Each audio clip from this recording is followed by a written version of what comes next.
Thanks and welcome. And it's really, Rich has been here almost, what, a year and a half now? And I've been here 9 months. So this is a great honor for me to meet a lot of folks in person and to learn the history. As we do diversity inclusion work at Kaiser, one thing that we do talk about in our workshops is you really have to know your history first before you know where you're going. So our team really did go out to Vancouver, Washington, and took a tour of the shipyards and learned a lot. And I really have to thank my staff member, Jeff Parker, who really put together our 2 boards that you see back there on the left. But we utilize that as part of our learning for all of our employees. It makes me proud when I was in our new employee orientation to learn that in 1945, Kaiser already had integrated hospital care. So before Jim Crow laws and before it was a mandate, we were already taking care of everybody regardless of their skin color. So that makes me proud. So with Jeff, thank you. You raise your hand over there. Give it back to you, Rich. We're not going to stand up here too much longer, but just want to thank you guys for coming out. It was an honor, and thank you, Tim, again, for providing the opportunity for us. And we hope to do a lot more of this in the near future and not have this be a one-time event. So thank you, and have a great evening.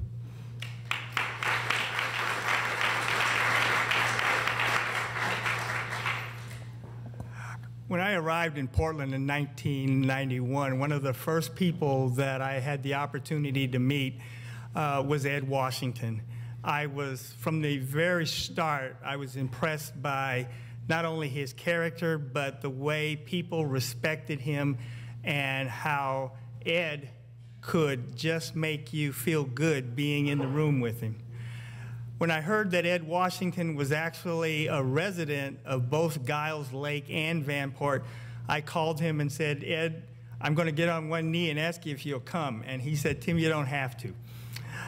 Ed is a former Metro counselor for the city of Portland, and he had a long career with Metro, making tremendous contributions. He currently serves as the community liaison for the PS Portland State University's President Diversity Initiative. In that regard, he is doing a number of good things at Portland State to make sure that diversity is not only embraced but valued. Ed, can you please come up?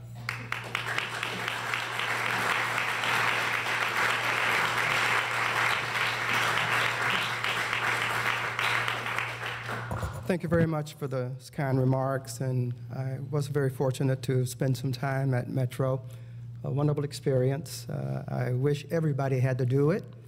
I think that when you have the opportunity to give back something to the community, and particularly through that venue, it really helps you to appreciate what it's all about. I am very fortunate that I was born in Birmingham, Alabama. Moved to Portland when I was 7 years of age. My family came here. My mom and dad came here to work in the shipyards. You know, in 1944, when we moved here, this country wasn't really that many years removed from the Great Depression, and the job situation was not really that good. So the opportunity, particularly for everybody, but for African Americans, to leave the South and to be able to come and work at the shipyards and make a decent wage was really quite a draw.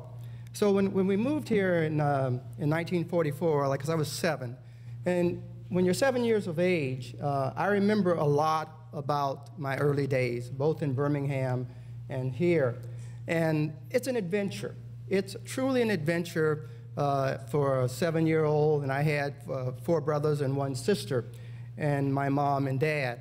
And so, you know, coming from Birmingham up through Chicago and crossing the, what I call the northern tier of the Dakotas and Montana, and then down into Spokane and on into Oregon, it was a real adventure. And I tell you, I remember when we came on the train about 15 years later, I had the opportunity to take that very same trip with a group of high school students. And you know, going across the Dakotas and Montana was just like it was in 1944. A whole lot had not changed. It was still desolate as all get out.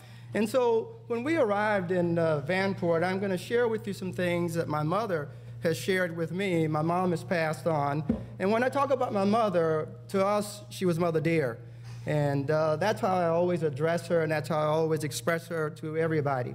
And so when my mother came, when we came to Vanport, my mom told me years later, she said, you know, Eddie, I cried.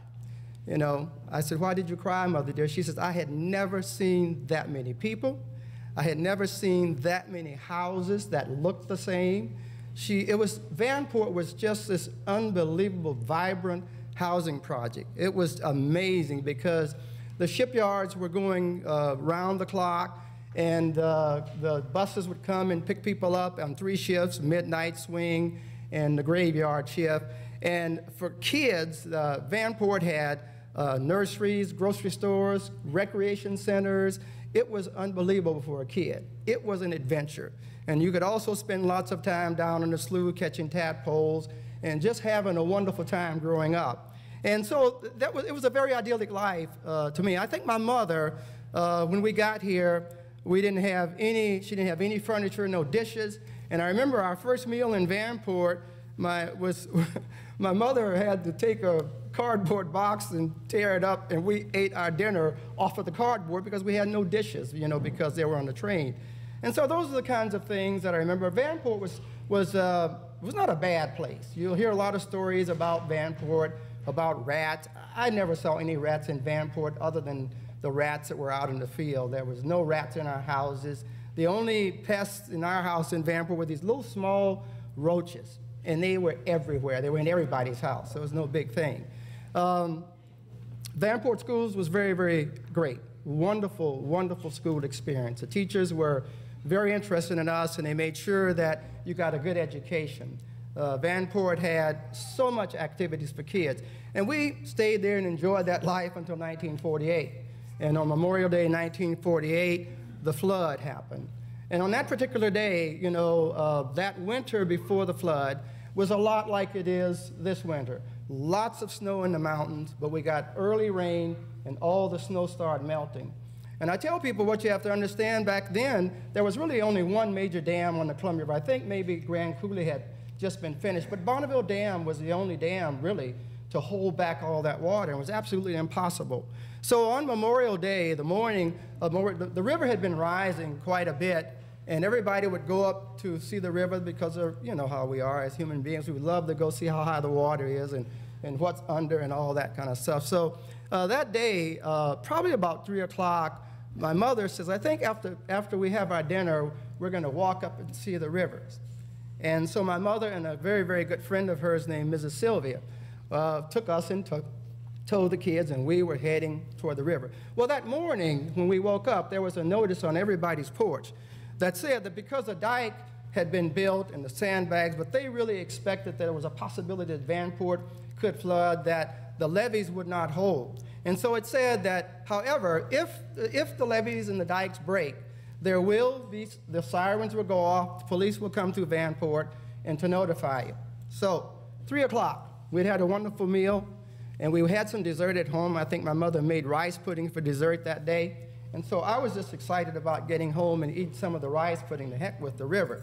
So we're on our way up to see the river, and the sirens went off. So I said to Mother dear, I said, Mother dear, I said, the sirens just went off. And I said, they said that if that happened, you know, that we need to get out. My mother said, Mother dear, she says, do you see any water on the ground there? I said, no. She said, well, we're going to see the river. And fortunately at that point, a police officer came by on a motorcycle. He said, where are you folks going? And Mother dear said, we're going to see the river. He said, you better get out of Vanport as quick as you can because the levee has given away and Vanport will be underwater. So Mother dear, we all rushed back to our house, and very fortunate, all of us managed to meet right there at the same time.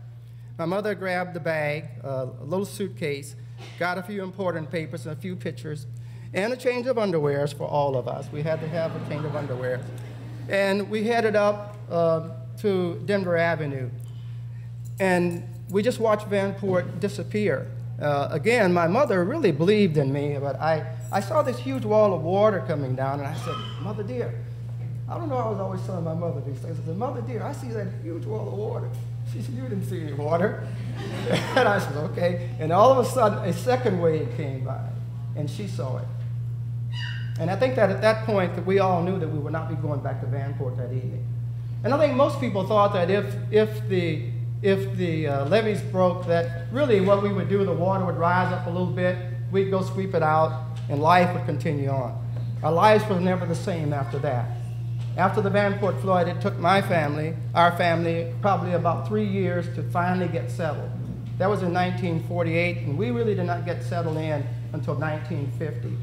During that time, between 1948 and 1950, living in churches immediately after the flood, living in grade schools immediately after the flood, and then going back down on Swan Island, where there were dormitories for the shipyard workers, but the shipyards had closed down. So we stayed on Swan Island for that summer of 1948. The winter of 1948 and 49, which was horrible, horrible. It's probably like the East Coast, snow, ice, and everything.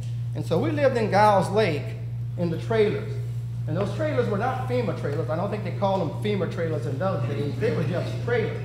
And we had 2 trailers, and you did not have bathrooms in the trailers. You had a small cooking space and a little coal oil heater. And we had 2, so that meant that at night my mother would lock half of us up into one trailer and the other half would live in the other. In order to use the bathroom and shower, she had to go to the community shower house and community bathroom. And let me tell you, that was a trip. Walking out in that cold air at 2 o'clock in the morning, because that's the only time you have to go to the bathroom is at 2 o'clock in the morning. And it was a real trip, but we managed to survive that and then moved back to Swan Island after they remodeled those apartments down there. And then, but Giles Lake in the trailers, which I don't remember that much about. They had already torn down part of the houses. And so where we lived in the trailers, a little bit to the west of us were some trailers, and still quite a few, and there was housing. And there was some housing up close to Montgomery Ward. So we stayed there, and I think during that period of time, I attended 5 or 6 different grade schools until I finally got settled down at Irvington Grade School for the 7th and 8th grade year. So for me, being able to straddle both of those dimensions was a real experience, because Giles Lake, I didn't know there was anything called Giles Lake until they said that you're going to Giles Lake to live in the trailers. But I think what the whole experience really did, you know, amazingly enough, the adventure started in 1944, and really probably didn't end for me until 1950, because all during that time we were on the move. And I don't know why, but as you're a kid and if you're on the move, it's great. Drives your family crazy, drives your mom and dad crazy. But kids are very, very adjustable. So that's just a little bit about my experience in Vanport and my experience in Giles Lake.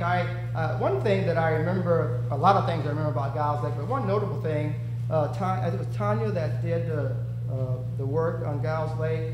She did a section on a gentleman named Wade Swede Holbrook. And I don't know if any of you remember him, but Wade Swede Holbrook went to Lincoln High School. And he was probably the first 7-foot basketball player in the state of Oregon. And he was unbelievable, but I remember he lived in Giles Lake. And I remember seeing him when we moved to Giles Lake, because I just did not believe that one human being could be that tall.